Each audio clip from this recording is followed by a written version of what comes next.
All right, moving on to the B deduction. Page 121, again, of the Penguin Classics edition because it's split horizontally for some reason. And both A and B deductions run from pages 121 to 171.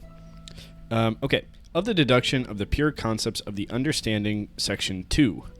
Transcendental deduction of the pure concepts of the understanding. Section 15. Of the possibility of a combination in general.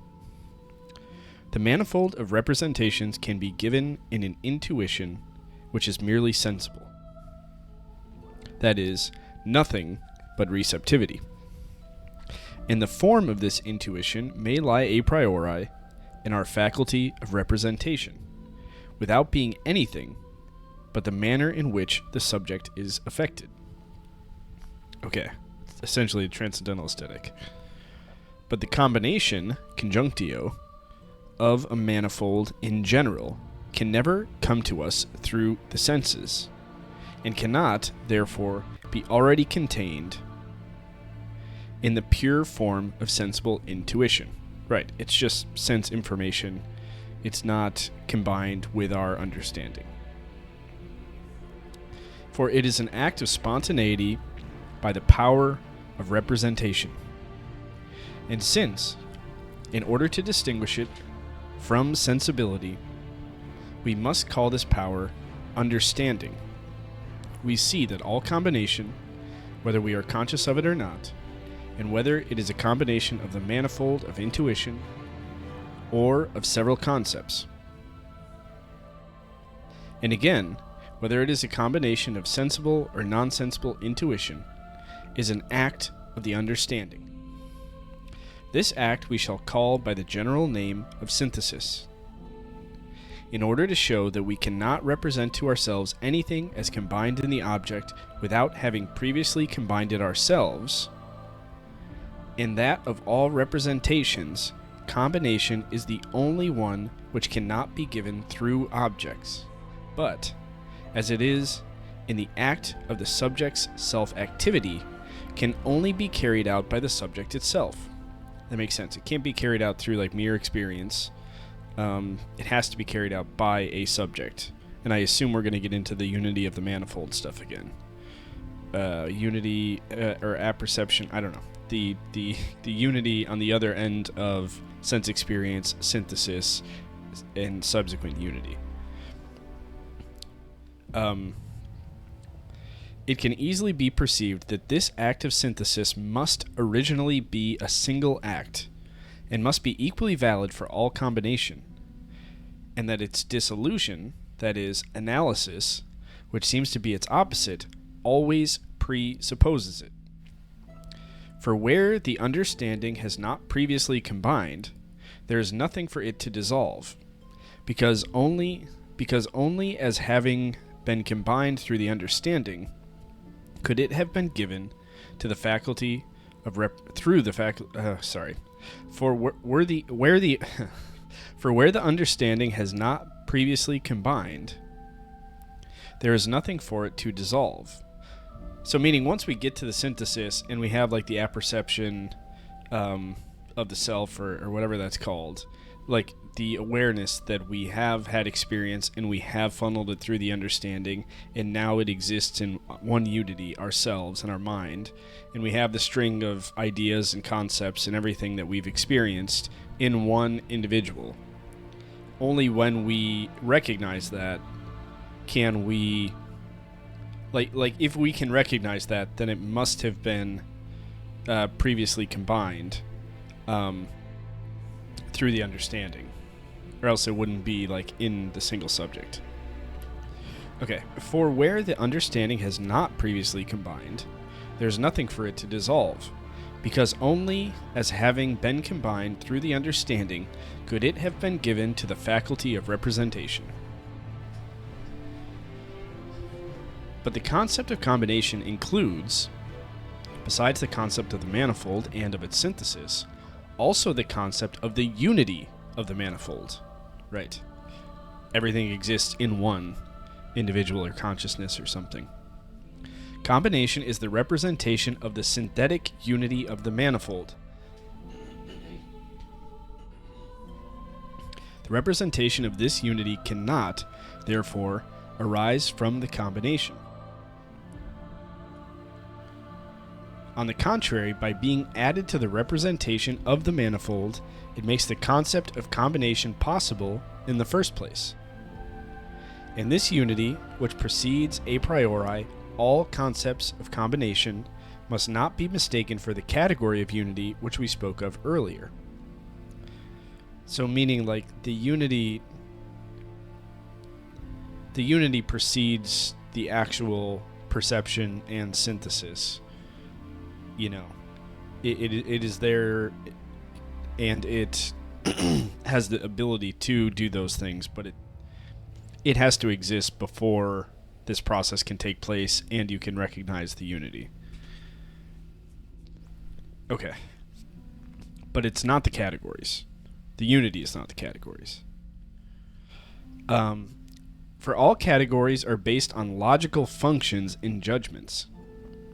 And in these functions, combination, and therefore unity of given concepts, is already thought. For all categories are based on logical functions in judgments, right? Because we went from the logical table of the logical functions to the table of the categories, which was based on the table of logical functions. For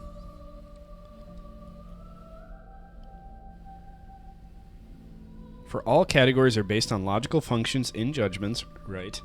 And in these functions, combination, and therefore unity of given concepts, is already thought. Okay, meaning you can't have the logical functions and then the categories without combination being like presupposed.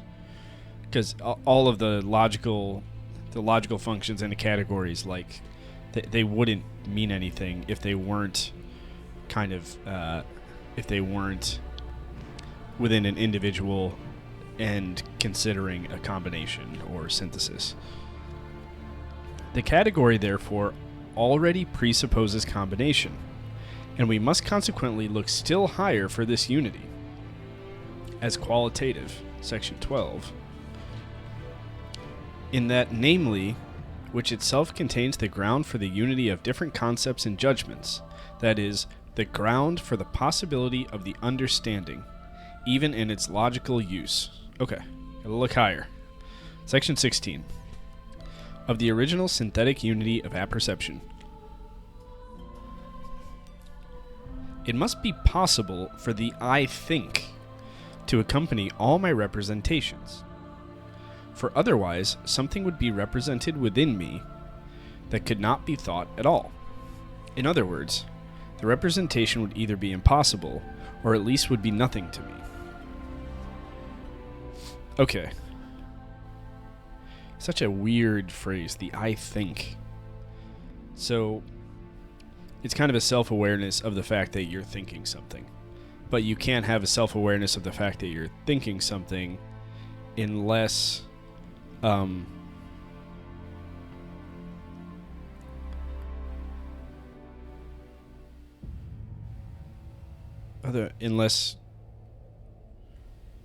hold on, I lost it. Because I was going to say unless you have like the unity situation, but I don't think that's the point. It must be possible for the I think to accompany all my representations. For otherwise, something would be represented within me that could not at all, in other words, the representation would either be impossible, there could be no thought at all, I'm sorry. In other words, the representation would either be impossible or at least would be nothing to me. Okay. Meaning if there's some idea or something inside of me that I couldn't, preface with I think, then it is either meaningless or not an actual thing that's inside of me. Thought, concept, judgment, whatever. That representation which can be given prior to all thought is called intuition, right? And all the manifold of intuition has, therefore, a necessary relation to the I think, in the same subject in which this manifold of intuition is found.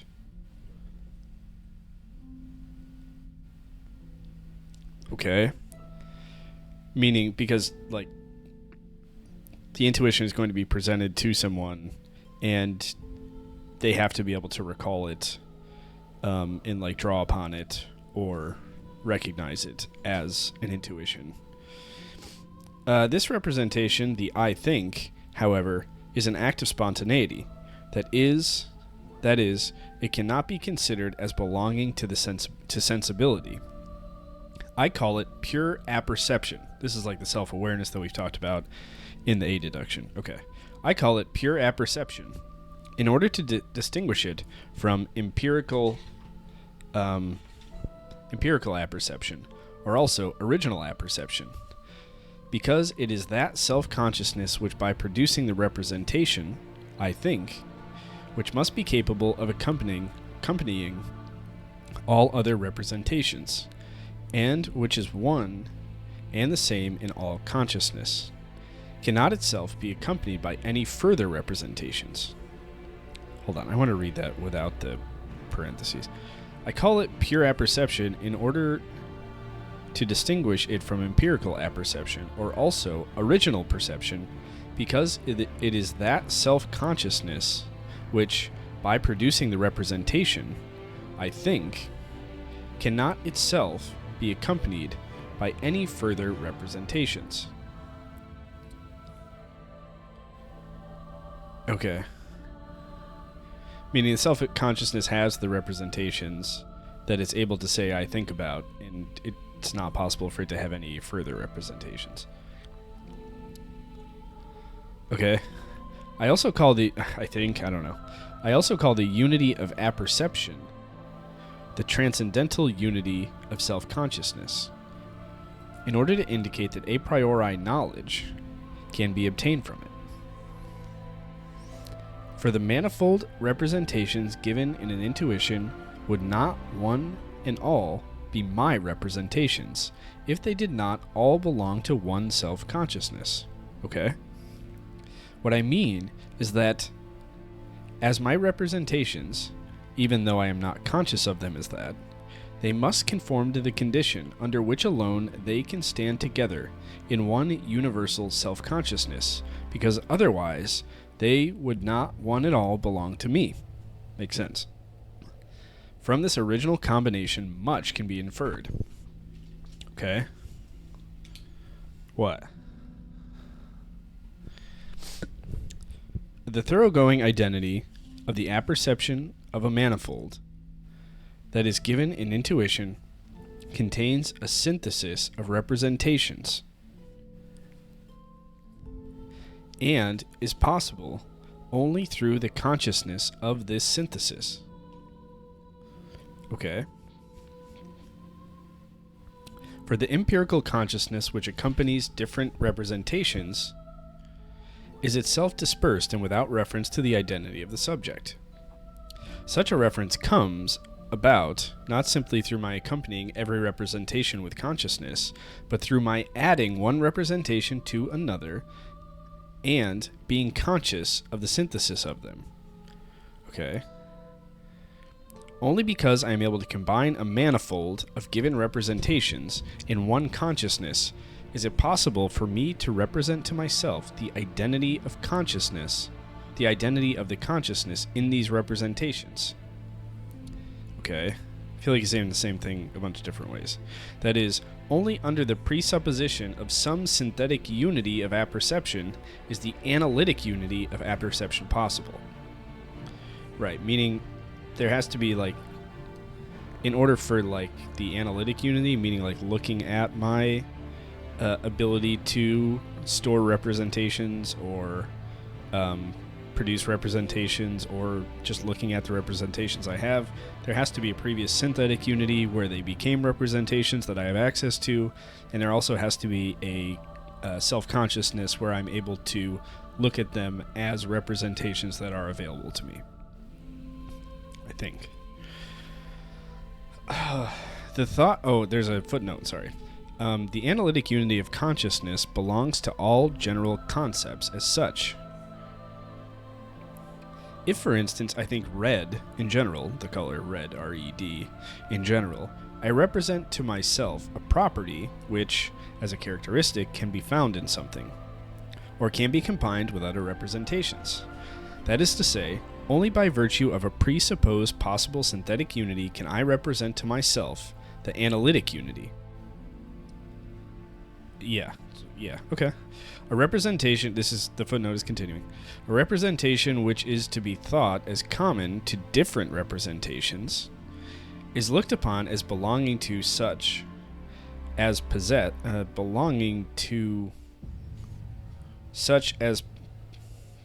possess besides it also something different. What the fuck? I'm sorry, did I miss part of that sentence? A representation which is thought as common to different representations is looked upon as belonging to such as possess besides it also something different. That's a weird sentence. It must therefore previously be thought in synthetic unity with other, though perhaps only possible, representations before I can think in it the analytic unity of consciousness that makes it conceptus communis. The synthetic unity of apperception is therefore the highest point. Synthetic unity of apperception, meaning my self-awareness of the fact that I have synthesized representations in order to have them within one consciousness, is therefore that is the highest point to which we must connect all use of the understanding, and even the whole of logic, and afterwards the whole of transcendental philosophy. This faculty is the understanding itself. Okay, that kind of makes sense. I kind of think of the understanding as something like we don't necessarily have like affirmative access to. So that's kind of a little surprising, unless he doesn't mean that literally. Okay, back up to the body text. The thought that the representations given in intuition belong one and all to me is therefore the same thought. Is therefore the same as the thought that I unite them in one self-consciousness, or can at least do so. And although that thought itself is not yet the consciousness of the synthesis of representations, it nevertheless presupposes the possibility of this synthesis. Wait, what? And although that thought itself is not yet the consciousness of the synthesis of representations, right, it nevertheless presupposes the possibility of this synthesis, meaning like the awareness that the intuitions all exist in one singular consciousness isn't the awareness that I have synthesized these things, and through the act of synthesis, they result in the result is that they are in one. It's just recognizing the unity of apperception doesn't necessarily recognize that the synthesis is what happens in order to get things there, I guess. In other words, it is only because I am able to comprehend the manifold of representations in one consciousness that I can that I call them one and all my representations. For otherwise I should have many colored and varied a self, as I have representations of which I am conscious. Right. Meaning, if your consciousness was a bunch of different, buckets that contain different things, then you would be a different person for each of your,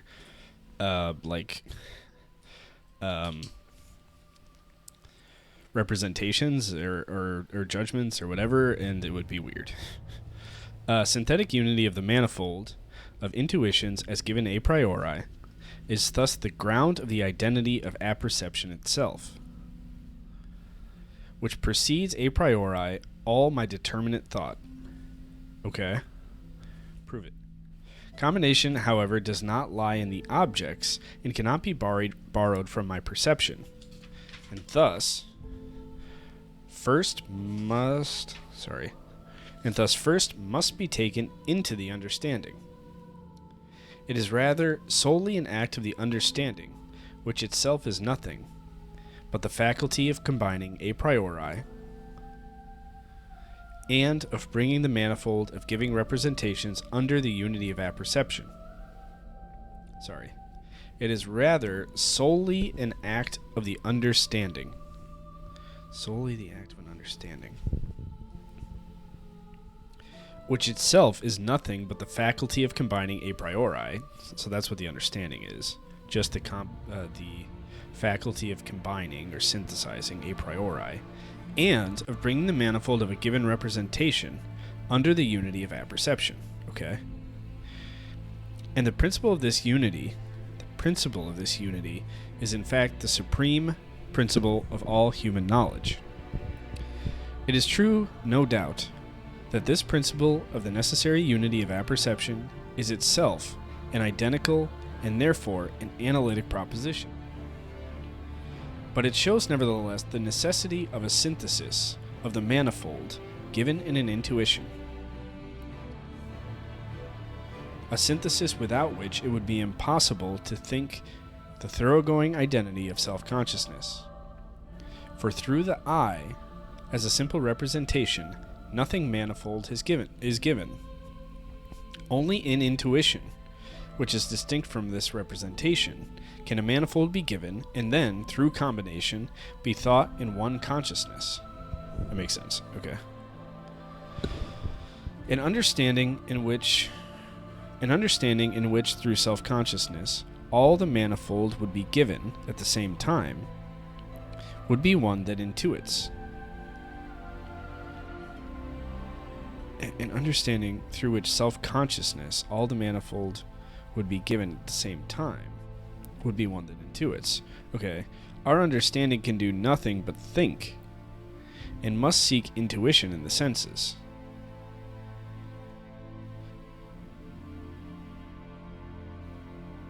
Okay. Meaning there could be like an understanding of the within the intuition, but we don't have that. We have an understanding that thinks, and therefore we use the intuition from the senses, but then use the faculty of understanding to synthesize it, as opposed to just, having our faculty of combination be like actually just based on or with intuition. I am conscious, therefore, of the identical self with respect to the manifold of representations that are given to me in an intuition, because I call them one and all my representations, as constituting one intuition. This means that I am conscious a priori of a necessary synthesis of them, which is called the original synthetic unity of apperception, and under which all representations given to me must stand, but under which they must also be brought by means of a synthesis.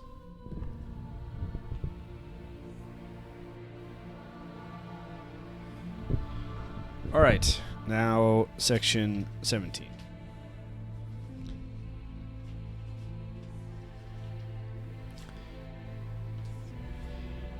Section 17. The principle of the synthetic unity of apperception is the supreme principle of all use of the understanding. I think you already said that. Synthetic unity of apperception, right, is the supreme principle of all use of the understanding.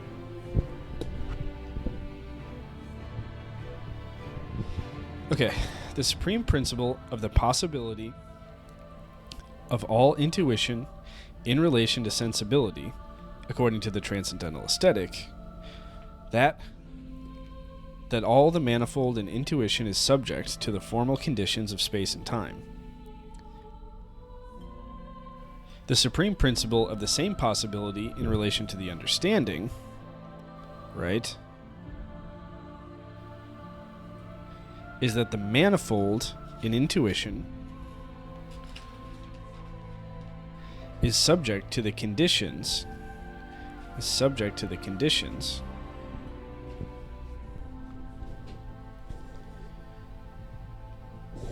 of the original synthetic unity of apperception.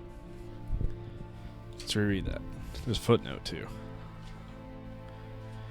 The supreme principle of the same possibility in relation to the understanding is that all the manifold in intuition, right, is subject to the conditions of the original synthetic unity of apperception. Okay, the fact that all intuitions are like synthesized and then put into one consciousness. Footnote. Space and time and all parts thereof are intuitions, and are consequently, with the manifold that they contain, singular representations. See the Transcendental Aesthetic. They are not, therefore, mere concepts, which the same consciousness is found as contained in many representations.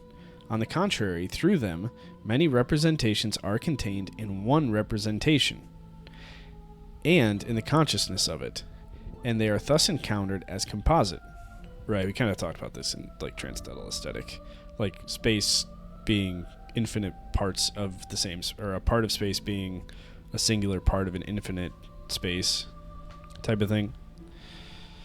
Consequently, the unity of that consciousness is encountered as synthetic, but yet as original. The singularity of intuition is of great importance when applied. See section 25. Okay. All the manifold back to the body.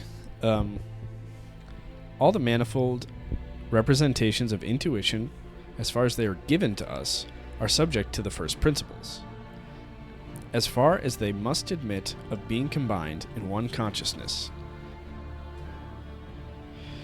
to the second. Wait, what? To the second? What?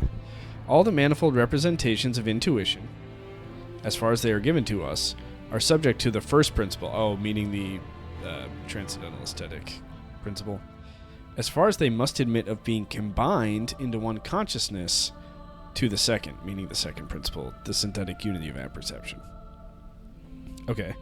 For without this combination, nothing can be thought or known through these representations. Where's my highlighter? I'm using a pen. That's annoying me.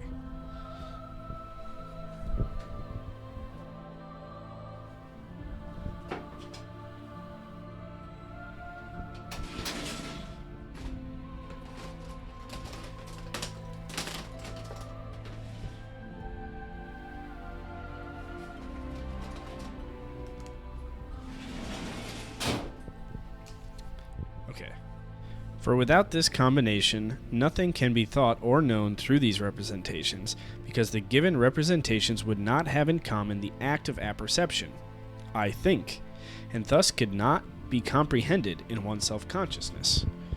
Understanding, to speak generally, is the faculty of knowledge. Knowledge consists in a determinate relation of given representations to an object. Makes sense. And an object is that in the concept of which the manifold of a given intuition is united. Right. Meaning the Transcendental Aesthetic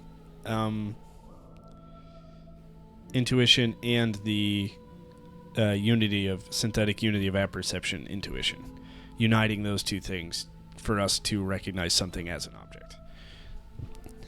But all such unification of representation requires the unity of consciousness, bringing those two things together. Sorry, bringing those two things together is an editorialization by me in the synthesis of them. Consequently, the unity of consciousness is that which alone constitute the relation of representations to an object. That is, their objective validity, and consequently, their becoming knowledge. And so the very possibility of the understanding depends on this unity. God bless. I agree. Okay, makes sense. The pure knowledge of the understanding, therefore, on which all the rest of its use is founded, and which at the same time is entirely independent of all conditions of sensible intuition, is the very principle of the original synthetic unity of apperception. Okay. Is the very principle of the original synthetic unity of apperception. Space, the mere form of outer sensible intuition, is not yet knowledge. It supplies only the manifold of a priori intuition for a possible knowledge. In order to know anything in space, for instance a line, I must draw it, and so synthetically produce a determinate combination of the given manifold, meaning an actual ability to intuit it and for it to be combined, so that the unity of this act is at the same time the unity of consciousness in the concept of a line, and so that an object, a determinate space, is thereby first known. The synthetic unity of consciousness is therefore an objective condition of all knowledge. It is not a condition that I only require for myself in order to know an object, but a condition to which each intuition must be subject in order to become an object for me. Okay, like the object intuition codependent or object understanding codependence idea, I think. For otherwise, and without such a synthesis, the manifold could not unite in one consciousness. Right. No doubt, this last proposition, as I have said before, is itself analytic, although it makes synthetic unity a condition of all thought, for it really says no more than that all my representations in any given intuition must be subject to the condition under which alone I can ascribe to them as my representations to the identical self, and therefore can comprehend them as synthetically combined in one apperception through the general expression I think. Okay, I'm there, it makes sense. And yet, I don't know if it's right, but I think I kind of get it. And yet, this need not be a principle for every possible understanding, but only for that understanding through whose pure apperception in the representation I am, nothing manifold is given. An understanding through whose self-consciousness the manifold of intuition would be given at the same time, i.e., an understanding through whose representation the objects of that representation should at the same time exist, would not require, for the unity of consciousness, a special act of the synthesis of the manifold. The human understanding, however, which merely thinks but does not intuit, requires such an act. Right. Because it can't, it needs, so I think what he's talking about is like a being that was able to intuit things without experiencing them, would be able to effectively kind of bypass the experience aspect of that, and there wouldn't be a combination in the same way. But we need the external kind of sensory. Doesn't have to be sensory, it could be in the mind, I guess, but we need some kind of image, sense data, intuition that we then need to combine. We can't produce the intuition by ourselves. Although thinking would be that, but that wouldn't be like an appearance, or like an object as presented to us. To the human understanding, it is indeed the first principle, and is so indispensable that our understanding cannot even form the least concept of any possible understanding, whether it would intuit by itself or be in possession of an underlying sensible intuition, though one that would be different in kind from that in space and time. Okay. Section 18 we're on to. And then I think I'll take a break. Because my head is starting to hurt. And it's a short section. If it were a little bit longer, I'd probably take a break right now. But okay. Section 18. What is the objective unity of self-consciousness? The transcendental unity of apperception is that unity through which all the manifold given in an intuition is united in a concept of an object. Amen. Right. It is therefore called objective, and must be distinguished from a subjective unity of consciousness, which is a determination of inner sense, through which the manifold of intuition for such combination is empirically given.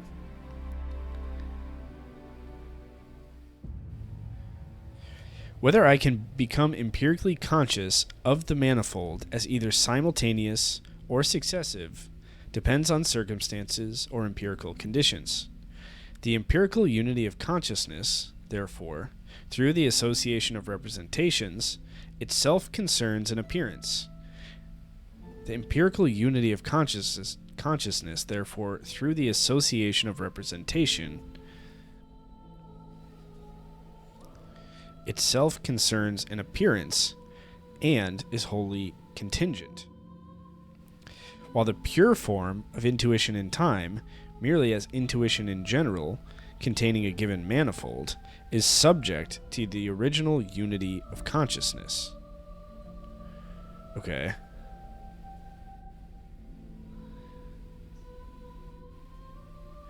It is subject to this unity simply through the necessary relation of the manifold of intuition to the one I think, and hence through the pure synthesis of the understanding, which forms the a priori ground of the empirical synthesis.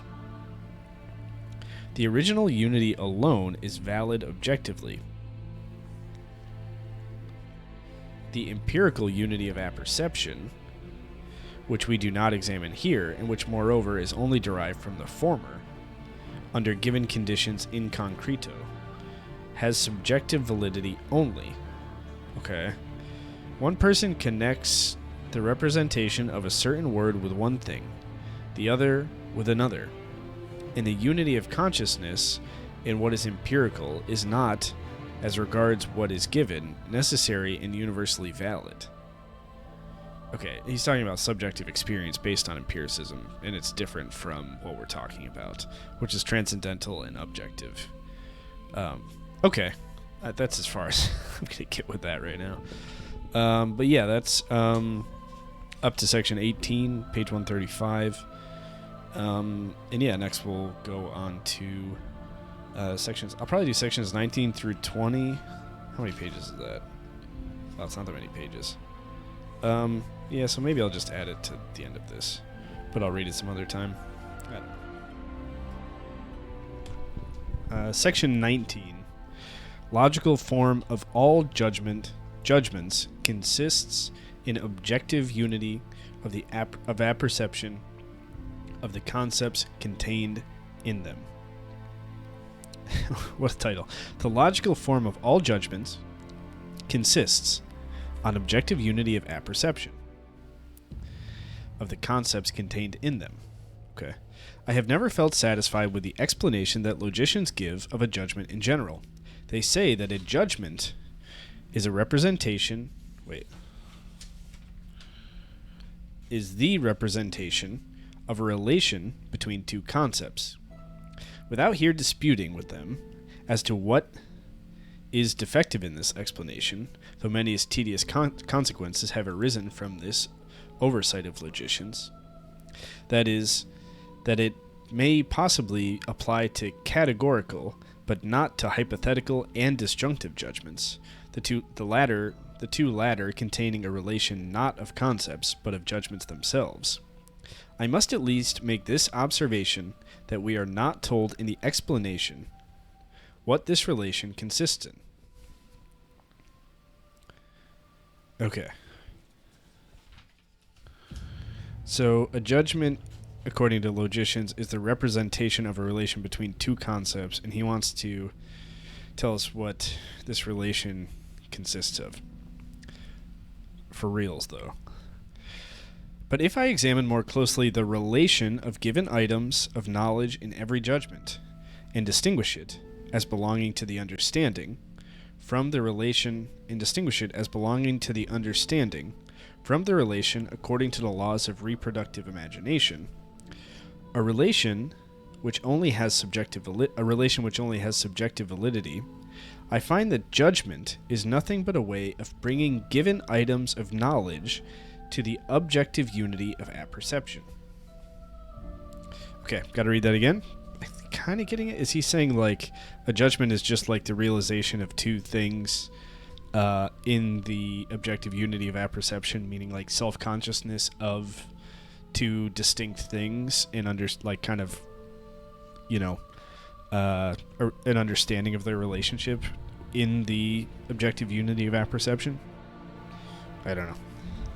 But if I examine more closely the relation of given items of knowledge in every judgment and distinguish it as belonging to the understanding from the relation according to the laws of reproductive imagination, a relation which only has subjective validity, I find that a judgment is nothing but a way of bringing given items of knowledge to the objective unity of apperception.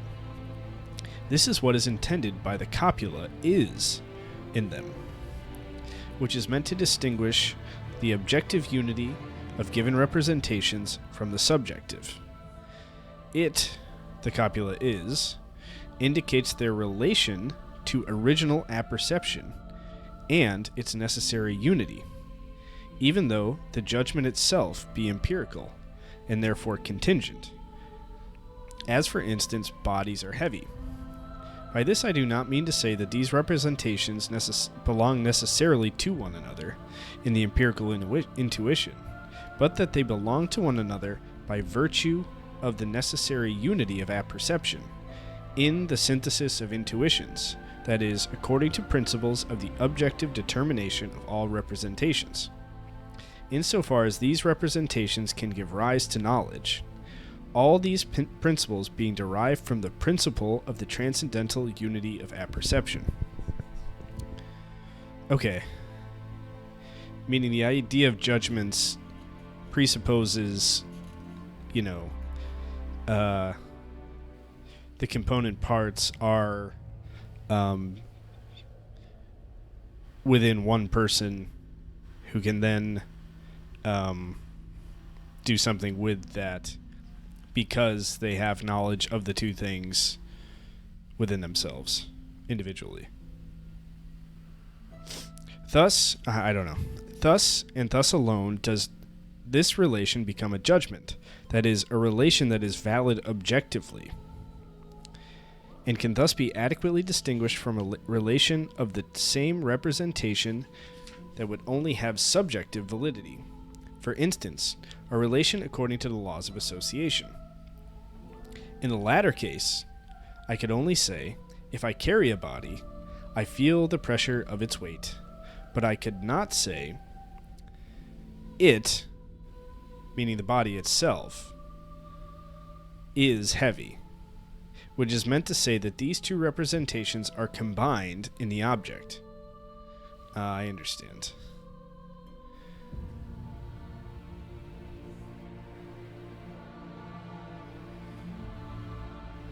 So that if I carry a body, I feel the pressure of its weight. It's like not saying anything about your understanding of the object. It's saying if you do something, you experience something. Whereas, like, if you say a body is heavy, you have like the perception of the body in your understanding, and you also have like the synthesis into heaviness, and you're able to hold those two things within you, and then determine that it is heavy. But if you weren't able to do that, all you would be able to say is your experience related to it, nothing about the actual thing. And I shouldn't say thing in itself, but your experience of the object. Which is meant to say that these two representations are combined in the object, whatever the state of the subject may be, and are not merely conjoined in perception, however often it may be repeated. Section 20. All sensible intuitions are subject to the categories, as conditions under which alone their manifold can come together in one consciousness. The categories. Oh man, I need to re-review the categories because every time he talks about the categories applying, I'm kind of like, what the hell does he mean? The manifold given in a sensible intuition is necessarily subject to the original synthetic unity of apperception. Yes, because through this unity alone is the unity of intuition possible. Section 17.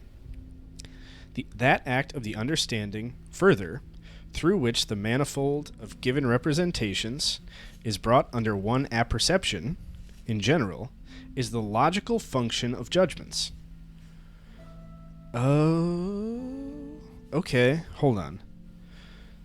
The act of the understanding through which the manifold of given representations is brought under one apperception in general is the logical function of judgments, meaning like the logical table would apply, and therefore since the logical table would apply, the categories apply.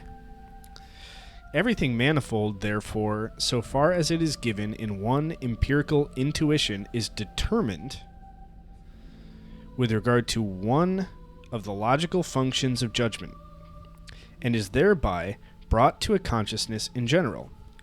The categories, however, are nothing but these functions of judgment, insofar as the manifold of a given intuition is determined with respect to them. Section 13.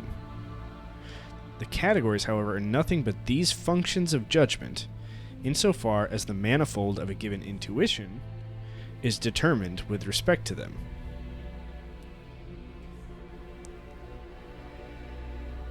Therefore, the manifold in a given intuition is necessarily subject to all the categories. Hold on. Everything manifold, therefore, so far as it is given in one empirical intuition, is determined with regard to one of the logical functions of judgment, and is therefore brought to a consciousness in general. So it's brought in by the logical functions of judgment. Okay? The categories, however, are nothing but these functions of judgment, meaning these logical functions of judgment, insofar as the manifold of a given intuition is determined with respect to them, meaning once the logical function is identified, the category also applies to it. I don't know why. I never understand why, but that's what he's saying, I think. Therefore, the manifold in a given intuition is necessarily subject to the categories. Okay. And that's the end of section 20. And I think this is how I'm going to split up the next section. I'll try to get to the end, or the next video. I'll try to get to the end, although it's 32 pages. But it's fine. 32 half pages. It'll be a little bit longer, but that's okay.